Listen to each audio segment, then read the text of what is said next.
Telangana BJP నేతల తీరు మరోసారి చర్చనీయాంశంగా మారింది. ఓవైపు అంతర్గత విభేదాలు లేవంటూనే పార్టీ నిర్వహిస్తున్న సమావేశానికి కీలక నేతలు డుమ్మా కొట్టారు. స్థానిక సంస్థల ఎన్నికలపై నోటిఫికేషన్ రానున్న నేపథ్యంలో బీజేపీ చీఫ్ రామచంద్రరావు నేతలతో సమావేశం నిర్వహించారు. ఈ కార్యక్రమానికి 140 మందికి ఆహ్వానం పంపారు. అయితే తీర సమావేశానికి పార్టీ ఎమ్మెల్యేలు మాత్రం హాజరయ్యారు. సీనియర్ నేతలు, ఎంపీలు గైర్హాజరయ్యారు. దాంతో పంచాయతీ ఎన్నికలను బీజేపీ లైట్ గా తీసుకుంటోందా లేక నేతల్లో బీజేపీ చీఫ్ పై అసంతృప్తి మొదలైందా అన్న చర్చ మొదలైంది. మరోవైపు పార్టీ కార్యక్రమాలకు దూరంగా ఉండి కేవలం ప్రెస్ మీట్లు, విమర్శలకే నేతలు పరిమితమయ్యారు. ఎలా అంటూ పార్టీ క్యాడర్ నుంచి ఆగ్రహం వ్యక్తమవుతోంది. రైట్, ఇదే అంశానికి సంబంధించి మరిన్ని డీటెయిల్స్ ని మా ప్రతినిధి ఆర్కే లైవ్ లో అందించడానికి సిద్ధంగా ఉన్నారు. ఆర్కే,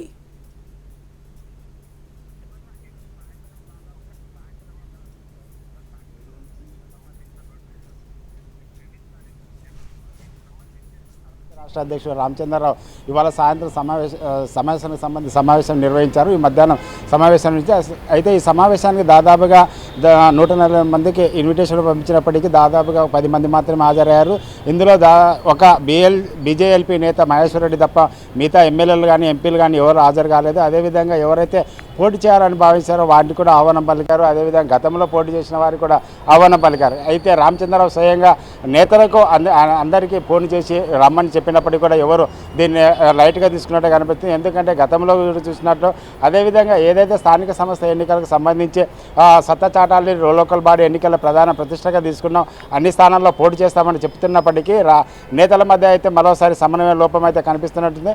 అదేవిధంగా నేతల మధ్య ఏదైతే భేదాభిప్రాయాలు ఉన్నాయన్నది కూడా మరోసారి స్పష్టంగా కనిపిస్తుంది. గతంలో ఈ మధ్యకాలంలో జరిగిన జూబ్లీ ఎన్నికల్లో చూసుకున్నట్టయితే ఎవరైతే నేతలు సమన్వయ లోపంతో పాటు అదేవిధంగా ఏదైతే క్యాండిడేట్ను ఆలస్యంగా నిర్వహించడం అలసత్వం వల్లనే జూబ్లీస్ బై ఎలక్షన్లో ఓటమి చెందడమే కాకుండా దానికి డిపాజిట్ దక్కని పరిస్థితి. దీనికి కారణం ప్రధానంగా అభ్యర్థిని లేటుగా అనౌన్స్ చేయడంతో పాటు ఏదైతే నిర్లక్ష్యంగా వహించడం దీనికి ప్రధాన కారణం. అదేవిధంగా ఇప్పుడు కూడా చూస్తున్నట్టయితే ఏదైతే స్థానిక సంస్థ ఎన్నికల్లో ప్రతిష్టాత్మక తీసుకున్నా దాన్ని అన్ని స్థానాల్లో పోటీ చేస్తామన్నప్పటికీ నేతలుగా అధ్యక్షుడు దానిపై శ్రద్ధ చూపినట్టు నేతలు మాత్రం పెద్దగా ఇంట్రెస్ట్ చూపడం లేదని కనిపిస్తుంది. కాబట్టి స్థానిక సంస్థ ఎన్నికలకు ఎవరైతే పోటీ చేస్తారో ఏం లేదు, ఎలా ఉండబోతుందనే విషయాలపై దిశానిర్దేశం చేసేందుకు రామచంద్రరావు అధ్యక్షతన సమావేశం నిమిత్తం ఆ సమావేశానికి దాదాపుగా అందరూ ఒక బీజేఎల్పీ నేత తప్ప అందరూ డుమ్మగొట్టినట్టు కనబడుతుంది.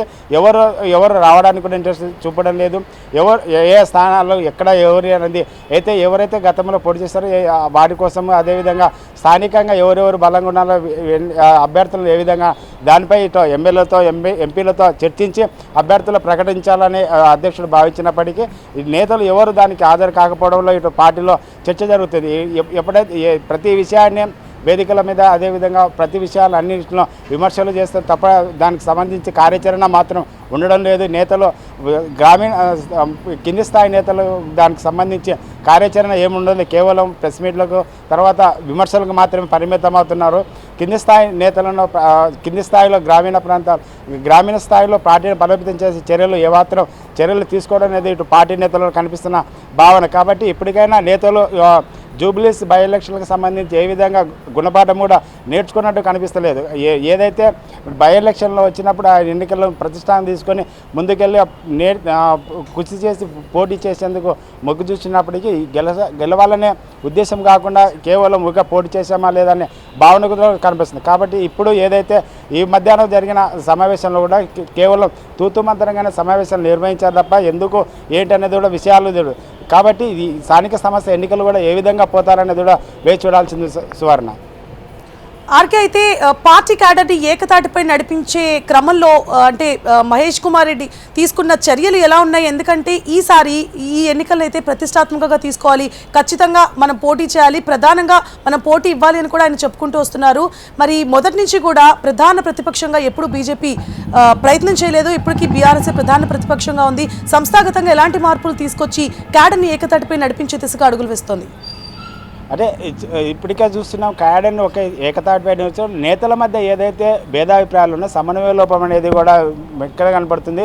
వ్యక్తిగత ఆరోపణలు వ్యక్తిగతంగా ఒకరికొకరు ప్రతిష్ట పెంచుకోవడం తప్ప పార్టీ బలంగా తయారు చేయాలి. గ్రామీణ ప్రాంతాల్లో ఉన్న కింది స్థాయి నుంచే పార్టీని బలోపేతం చేయ దిశగా ఎక్కడ కనిపించడం, కేవలం ఒకరిద్దరు నేతలు మాత్రం తమ ఆధిపత్యం కోరుకుపోతామని మొగ్గు చూపుతున్నారు తప్ప పార్టీని బలోపేతం చేయాలనే దిశగా ఎలాంటి చర్యలు తీసుకోలేదు. దానికి సంబంధించి రామచంద్రరావు ఏదైతే చర్యలు తీసుకున్నారో, రామచంద్రరావు ఇచ్చిన పిలుపు కూడా నేతల నుంచి సరైన స్పందన రావడం లేదు, వారి నుంచి సరైన రెస్పాన్స్ కూడా లేదు. కాబట్టి నేతలు ఏదైతే రామచంద్రరావు అధ్యక్షుడిగా మొదటి నుంచి చెప్తున్నారు, రామచంద్రరావు డమ్మిని నిలబెట్టారు, కొందరు నేతలు వెనుక ఉండి రామచంద్రరావు నడిపిస్తారని ఏదైతే టాక్ వినిపిస్తుందో ప్రస్తుతం అదే విధంగా టాక్ వినబడుతున్నట్టు పార్టీ వర్గాలు చర్చిస్తున్నారు. ఎందుకంటే గతంలో మొదటి నుంచి చూసుకున్నట్టయితే రామచంద్రరావు తీసుకున్న ఏ నిర్ణయాన్ని కూడా నేతలు సరైనగా రెస్పాన్స్ కావడం లేదు.